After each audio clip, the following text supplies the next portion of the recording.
Assalamualaikum warahmatullahi wabarakatuh. Apa kabar semuanya? Semoga kita semua selalu dalam keadaan sehat ya. Hari ini kita akan membahas tentang dokumen administrasi usaha pada mata pelajaran produk kreatif dan kewirausahaan di kelas 12. Silahkan disimak ya. Nah, apa itu administrasi usaha? Administrasi sendiri berasal dari bahasa Belanda, yaitu ad dan ministrate, yang artinya melakukan kegiatan catat-mencatat, surat-menyurat, pembukuan, dan lain-lain. Nah, jadi administrasi usaha adalah suatu proses kegiatan catat-mencatat, pembukuan, dan surat-menyurat yang terdapat di suatu usaha. Nah, lalu apa saja ciri-ciri dari administrasi? Yang pertama, terdapat sekelompok orang.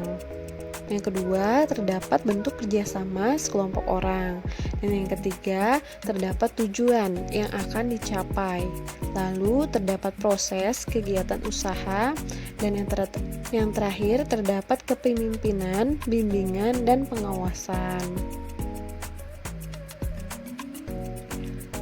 Nah, lalu apa maksud dan tujuan dari administrasi? Yang pertama, itu dapat memonitor berbagai kegiatan dan mengendalikan usaha. Selanjutnya, dapat mengamankan jalannya pelaksanaan kegiatan dari usaha yang dijalankan. Juga dapat melakukan evaluasi kegiatan usaha. Dapat menyusun berbagai program pengembangan usaha, dapat menunjukkan adanya bukti kegiatan dari usaha yang dijalankan.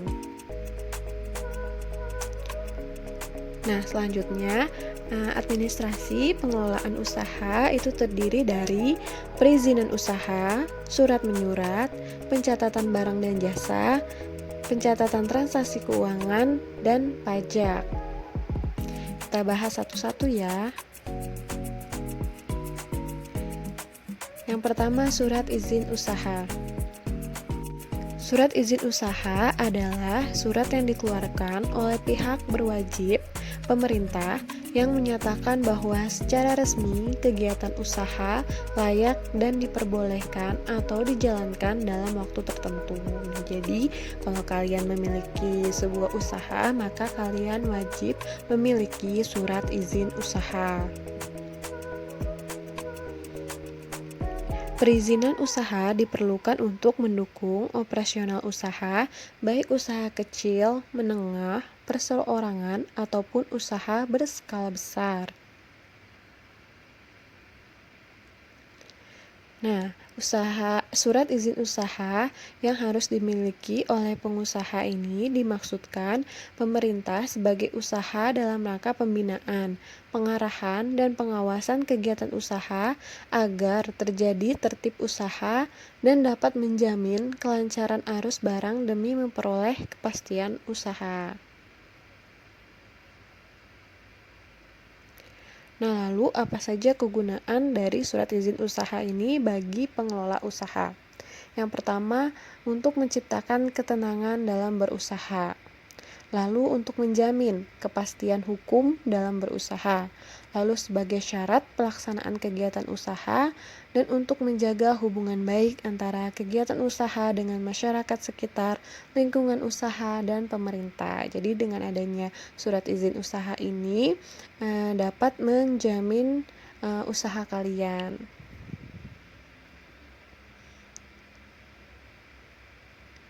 Nah, lalu macam-macam dari surat izin usaha, itu yang pertama ada surat keterangan domisili usaha.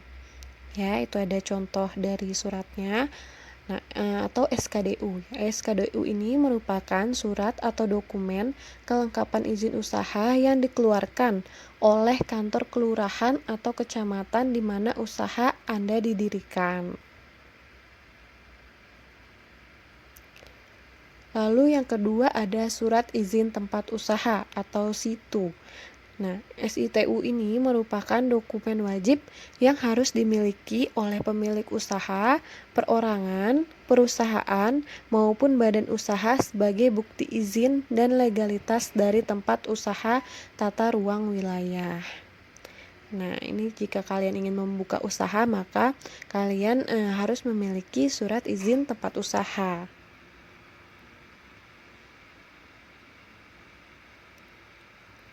Nah, prosedur dalam pengurusan surat izin tempat usaha ini yaitu yang pertama, meminta surat izin tertulis dari tetangga, ya, tetangga tempat usaha, tetangga samping, kanan dan kiri atau depan dan belakang.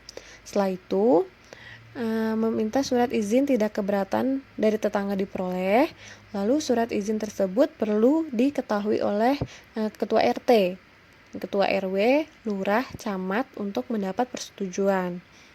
Nah, situ ini dapat diperoleh dengan mengajukan permohonan kepada wali kota atau kabupaten tempat kegiatan usaha berdiri dengan melampirkan tadi ya surat izin tetangga dan persyaratan lain yang diperlukan.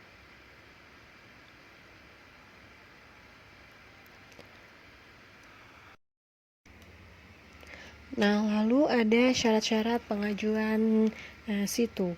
Nah, jadi kalau kalian ingin mengajukan surat izin tempat usaha ini, ada syarat-syaratnya. Yang pertama yaitu dilihat dari syarat keamanan.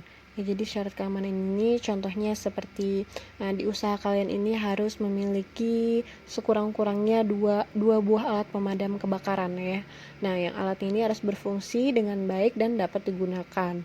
Lalu bisa kalian harus menyimpan bahan-bahan yang mudah terbakar sesuai dengan petunjuk teknik.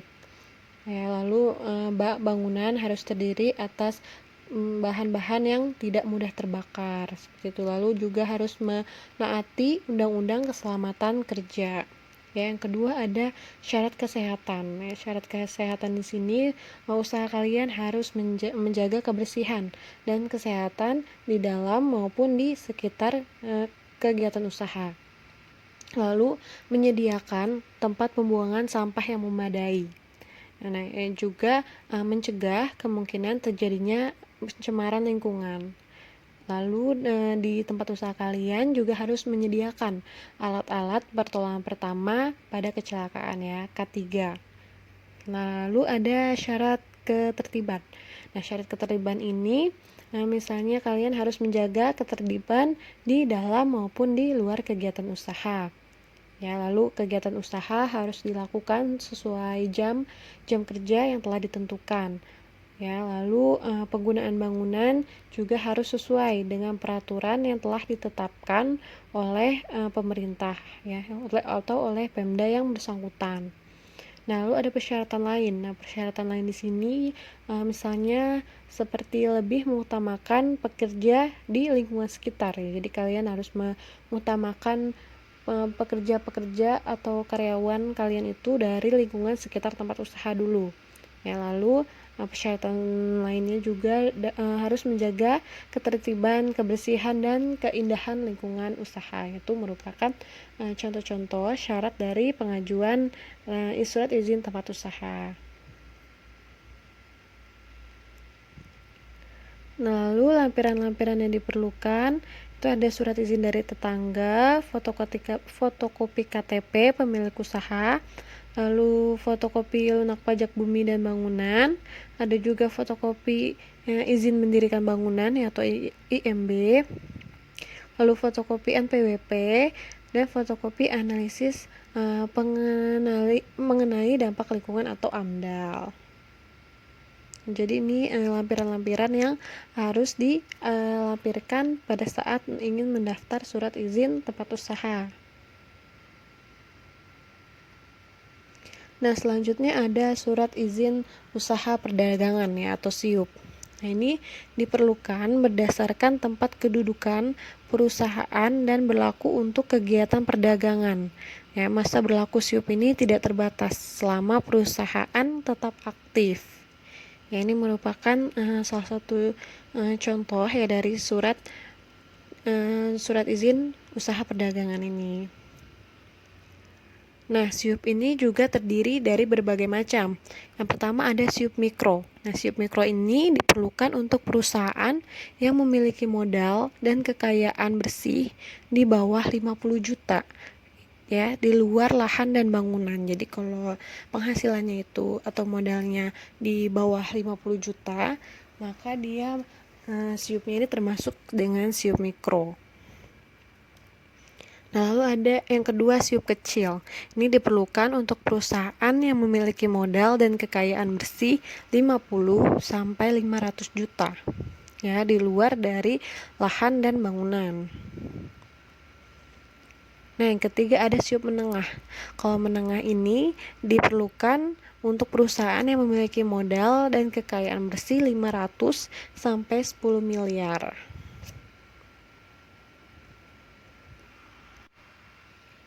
Nah, yang keempat ada siup besar, yaitu siup besar.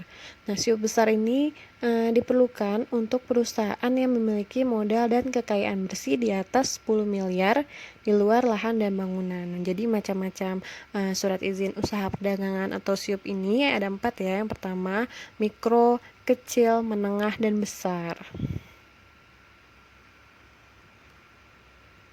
Nah, selanjutnya ada nomor pokok wajib pajak ya, atau NPWP. Nah, NPWP ini adalah salah satu sarana dalam administrasi perpajakan yang digunakan sebagai tanda pengenal diri atau identitas bagi wajib pajak.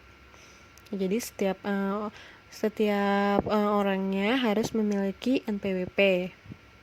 Nah, fungsinya untuk mengetahui identitas wajib pajak, lalu untuk menjaga ketertiban dalam membayar pajak, dan sebagai sarana pengawasan administrasi perpajakan.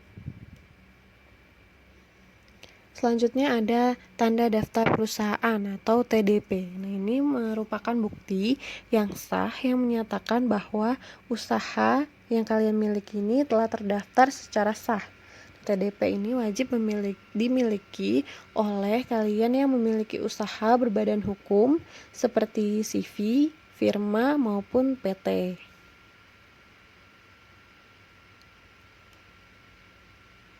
Lalu ada surat izin mendirikan bangunan atau IMB. Ini merupakan surat izin yang diberikan pemerintah daerah kepada pengusaha ataupun badan hukum yang mendirikan bangunan untuk usaha sesuai dengan perizinan yang diberikan. Nah, ini surat izin mendirikan bangunan usaha kalian.